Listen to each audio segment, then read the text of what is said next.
ଆଜିର ମୋର କବିତା କାୟାର ମହଲ।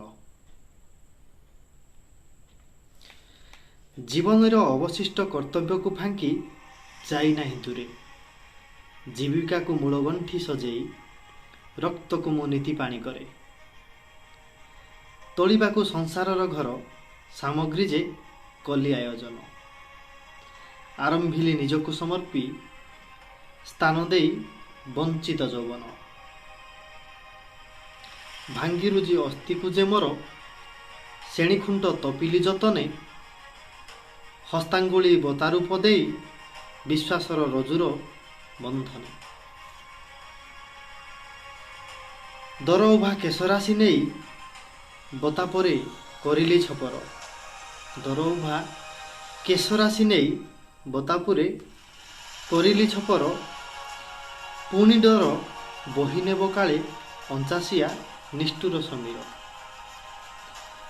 ଖଣ୍ଡାଧାରେ କାଟି ମାଂସ ପେଶି, ଖଣ୍ଡାଧାରେ କାଟି ମାଂସ ପେଶି ଆଚ୍ଛାଦନେ ଉଠିଲା ଯେ କାନ୍ଥ। ନଗ୍ନ କାନ୍ଥେ ଚର୍ମ ଆବୃତିଲି ଯେତେବାର ହେଲା କ୍ଷତିଗ୍ରସ୍ତ।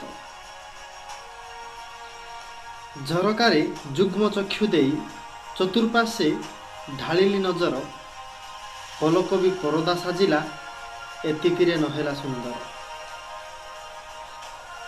ନିଗାଡ଼ିଲି ସଞ୍ଚିତ ରକତ, ଲେପିଦେଲି ରକତ ଦ୍ୱନ୍ଦ୍ୱରେ, ହସକୁ ମୋ ଝଟିଟିଏ କରି ଆଙ୍କିଦେଲି ତାହାରି ବକ୍ଷରେ। ସପନକୁ ଉଦ୍ୟାନଟେ କଲି, ଫୁଟିଗଲା ନାନାରଙ୍ଗୀ ଫୁଲ। ଉଦ୍ୟାନଟି ଶୁଷ୍କ ଥିଲା ବୋଲି ଢାଳିଦେଲି ଶରୀରୁ ମୋ ଝାଳ।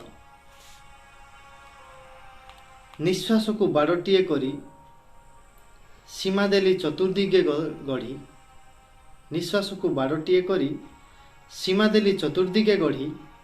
ସର୍ବୋପରି ବାନ୍ଧିଲି ସମ୍ପର୍କ, ହୃଦୟକୁ ତହିଁ ଦେଲି ଯୋଡ଼ି।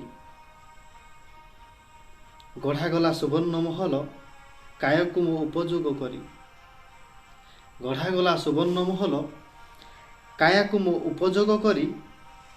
ଏ ଆୟୁଷ ନ ସରିବା ଯାଏ ନ ଲାଗୁ ଯେ ନଜର କାହାରି, ଏ ଆୟୁଷ ନ ସରିବା ଯାଏ ନ ଲାଗୁ ଯେ ନଜର କାହାରି। ନିଶ୍ଚିତ ଶୁଣିବେ ଆଜିର କବିତାଟି କାୟାର ମହଲ।